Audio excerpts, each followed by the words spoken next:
nagkapayabangan silang dalawa. No? Eh, syempre nga naman, kumbaga meron nang napatunayan itong si Rich Howell dito sa ating PBA. Hindi naman ang gustong maaabot na ito ni Josh Davis. But both imports will begin the second quarter seated on the bench. Both coaches opting to rest their imports.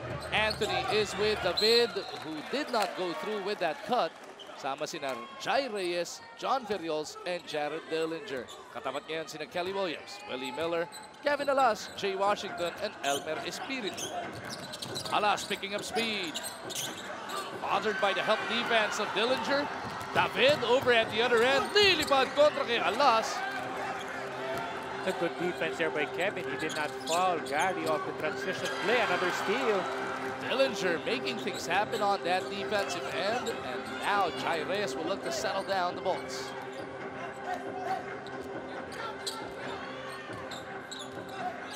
David against Alas. Kita mo naman yung bakbakan sa pwestuhan. Di talaga makatanggap si Gary ng bola.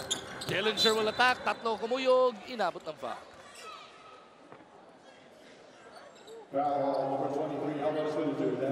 Si Gary David kahit di tumatanggap ng bola, medyo pagod na, no?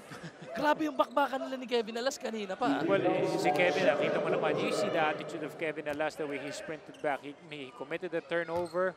Wala siyang, wala siyang no hang-ups in the backcourt. Takbo lang siya and tried to make that stop, which he did. So Gary, he is really going to give Gary a tough time. And yun ang maganda kay Kevin Alas. It's really all hard work.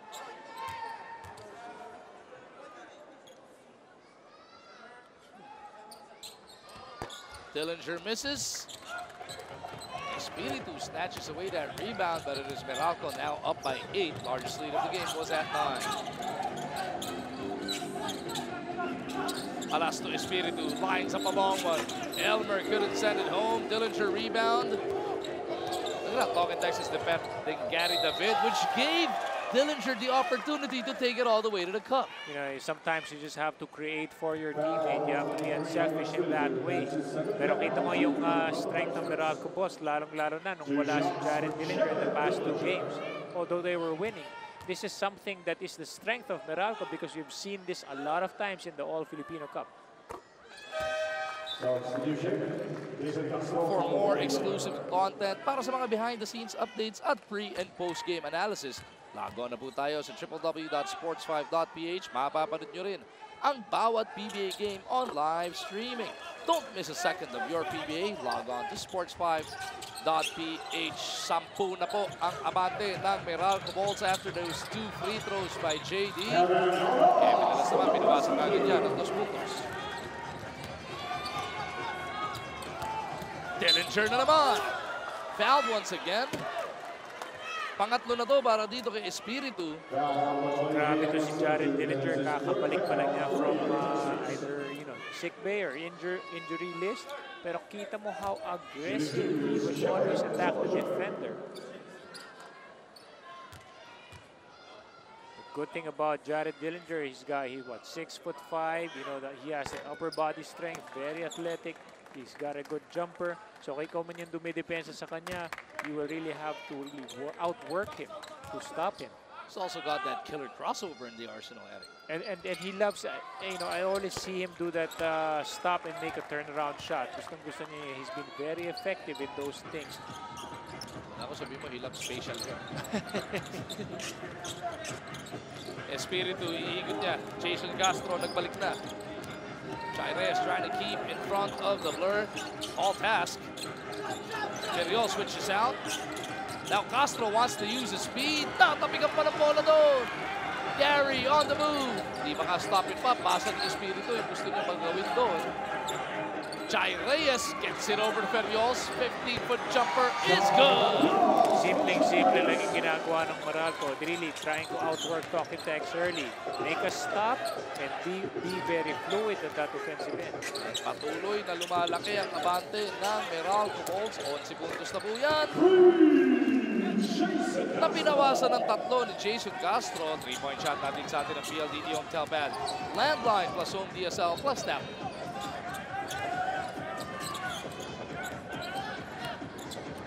Dillinger against Washington. Scoops it up and out.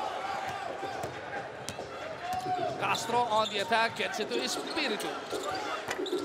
The pointer doesn't work. Na over the bakot pa yung rebound. So far, Doc and Tex, they haven't really had that good streak with their outside shots. Hindi nagkakasunod-sunod yung kanilang mga tira.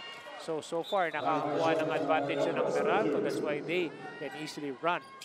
Simon Atkins now part of the 5 para sa Meralco. Pinalitan si Jai Reyes. Espiritu on the other hand, troops to the bench. Balik sa sahig si Larry Fonseca. Alas na ipagpag ng bahagya ni Gary David. And Ronaldo couldn't send it home. Castro to Williams on the run. Machine gun in trouble. Lalabas muna niya kay Doubler yung bola. Castro to the left side. Washington unleashes one.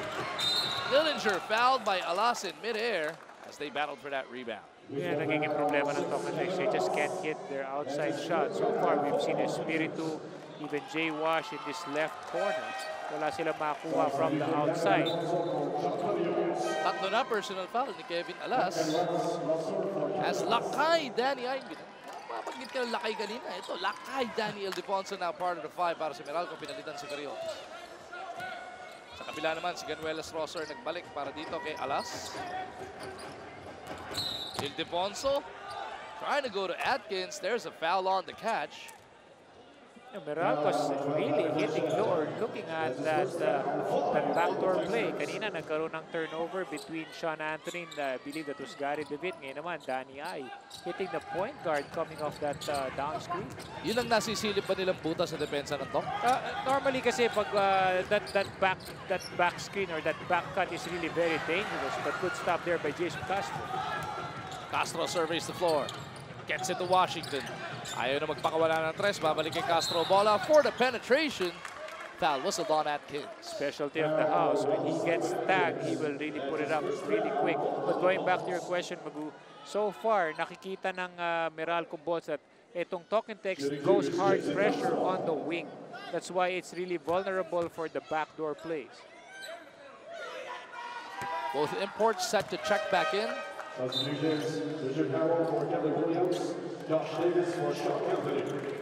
Anthony and Williams who trooped to the bench. As Castro missed on the first. Jason misses both. Enjoy the araw-araw nating nakikita yun. Bira-bira, high percentage free throw shooter itong si Jason Castro.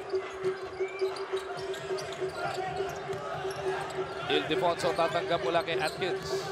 Dillinger looking to penetrate. Gets it over to Davis. Bagong balik. Etong si Josh. Bagong balik din naman yung defender niyang si Rich. 3 to shoot. Dillinger from deep. Couldn't dial it home. And si David was fouled on the rebound. Gary really had that inside track. He used his strength to really shove in. Ito si Jason Castro under the basket. And with 7:36 remaining in this first half, penalty na ang tropang Dexters. 2 shots para kay El Granada. Magkakasunod-sunod sila and this is going to be a big advantage for Meralco. 7 minutes and a half in the second. Ang dami pang oras and you expect them to really go in most of the time. What's going on? Pati si Gary nagmintis ng free throw. What's happening, ha? Tao lamang. Kanina Castro, ngayon David. Yung, pumasok na yung pangalawa. All is right in the world again as Tok and Dex will go to that knockout play. Excellent flyby move by Castro to deliver the 2 points. That's good communication there between Jason Castro and even that was Jay Wash inbounding that ball. Makikita mo yung eye contact eh. Jason was already looking that he was going to leak out. Binanggit mo nga dahil sa familiarity na itong magkalaban sa gabing ito, kailangan lahat na ng trick play, lahat na ng knockout. Eh subukan mo, hindi lang yung teams, ano, pati yung dalawang import, binanggit nga ni Miss Risa, eh pamilyar na pamilyar sa isa't isa. And that's what even makes it harder. If you're quite familiar with the player that you're up against, eh kailangan mag-isip ka talaga ng something out of the books eh, and you really have to read that defense very well. That's the most important thing. Kilalang-kilala nyo ng isa't isa. Therefore, alam na rin nila yung mga weaknesses mo. Howell misses on that first free throw as Wilson checks back in para kay David. At itong si RDO naman nagbabalik para kay Washington. Rich Howell 0 for 4 from the free throw line.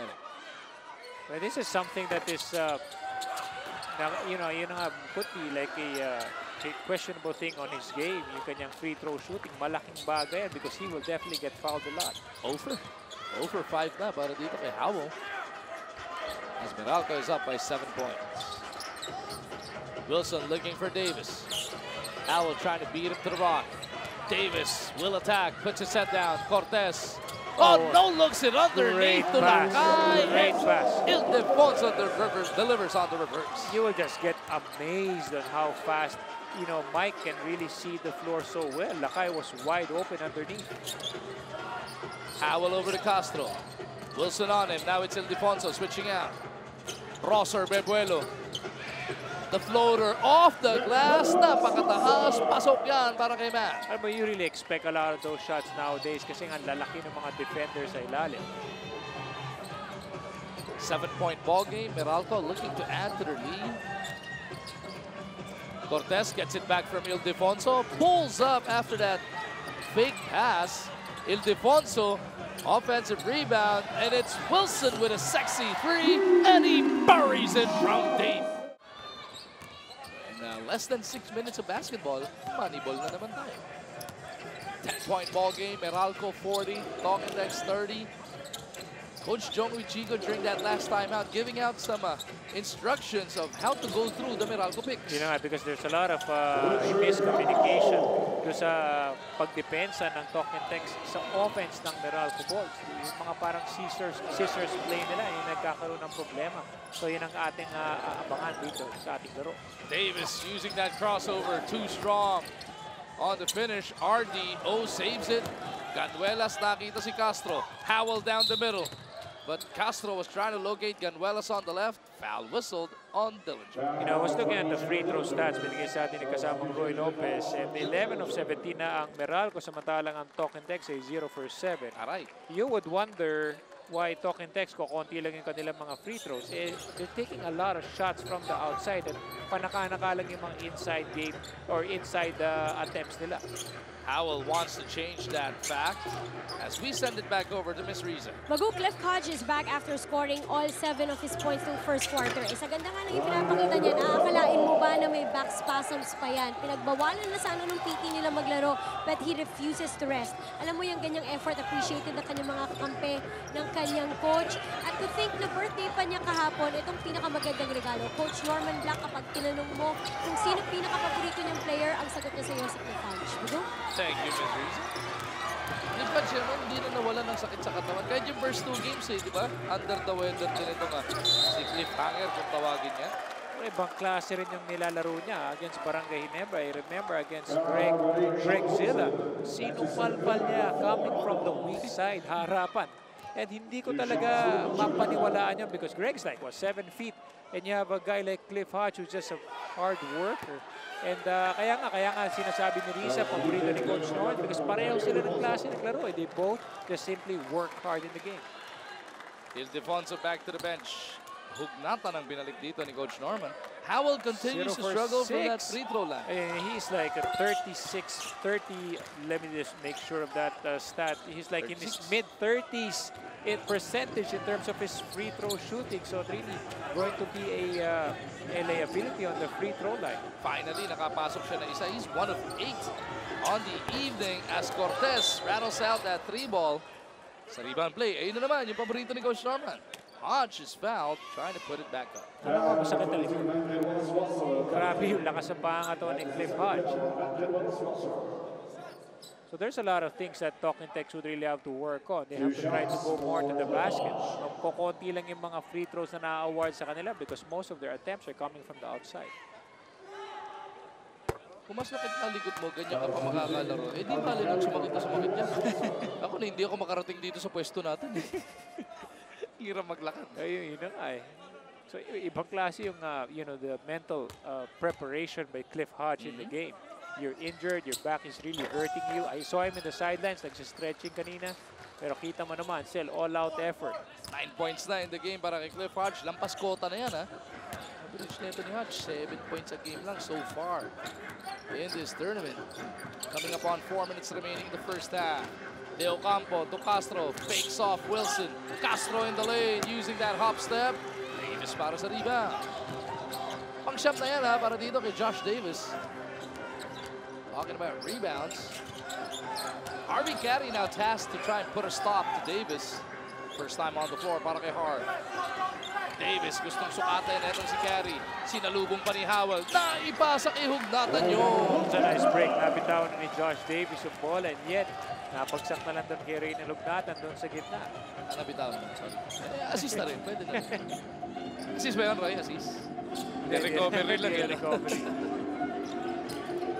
Howell lost his dribble, has to put one up, and he delivers from the elbow. And that's composure right there. He was really bothered by so many Meralco players, but when they backed out, he just took that jump.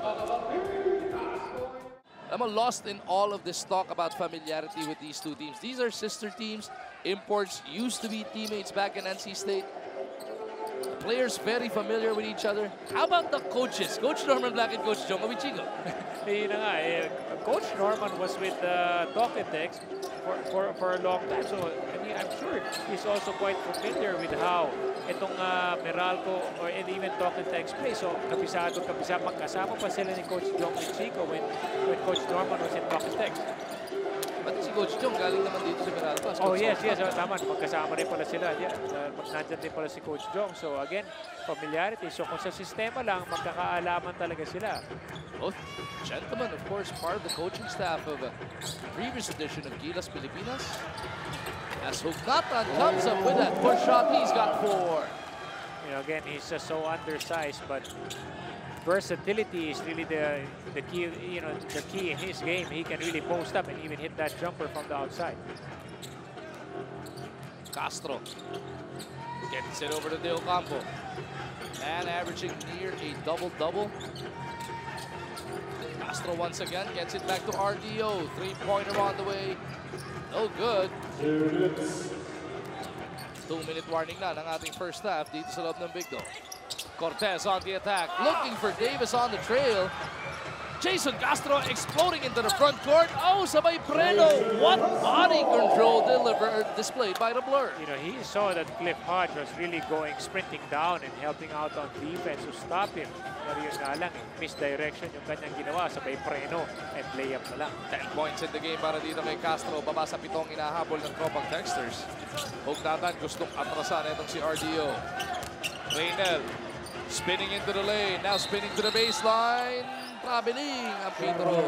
Great coverage by Ranidel De Ocampo. Reynel Hugnatan, one of the best post players, undersized post players that I ever seen.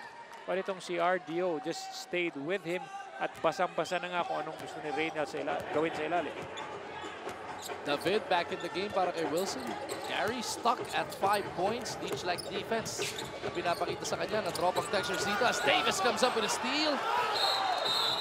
He was trying to call for a timeout, but looks like he was tied up before he got to signal what he wanted.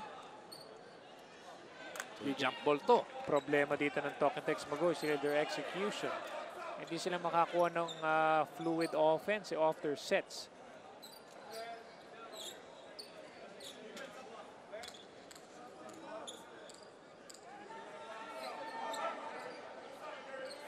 (46-39). It is Meralco by 7. 69 seconds remaining sa ating first half.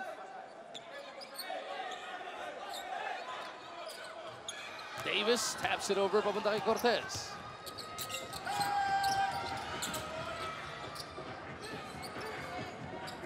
The Cool Cat looking to set this one up. Meralco has 10 seconds to try and generate a shot. Cortez to the right side.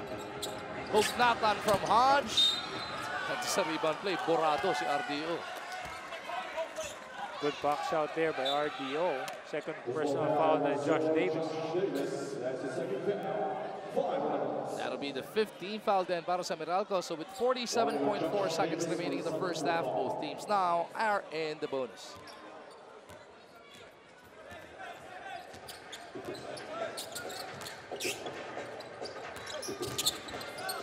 Castro on the attack. Nakita si De Ocampo. Ranidel with 10 to shoot. Nakita si Gary for the finger roll. What great execution there by Toketex for a while. Looks like Hodge is shaken up. Dalawa silang Meralco players ang bumagsak eh. Yung last offense ng Talking Tex, ang ganda ng pasahan. That's something that they really need to do more because maganda nga yung dinidepensa ng Meralco. Cortez against Canuelas. 6.5 segundo diferensya ng ating quarter clock at shot clock. Great Ni block. Cortez kay Canuelas. He's got that size advantage over Mike. Pero yun nga eh, mabilis kumilos itong si Matt Ganuelas-Rosser. Kita mo naman yung replay provided sa atin by our birthday boy, Roel De Leon. Happy birthday, sir! 30-second timeout now requested by Talk and Text naman as they try and inch closer. 5 na lang ang hinahabol nila dito. Last shot time. Castro may tanga ng bola. Wilson trying to keep in front. Castro to De Ocampo. Nice fake. One dribble. Pull up. Di nga lang ubra on that jumper. So far, still good defensive stuff here by Meralco, something that they will definitely work on consistently in the second half. 46-41 ang nasa ating talaan.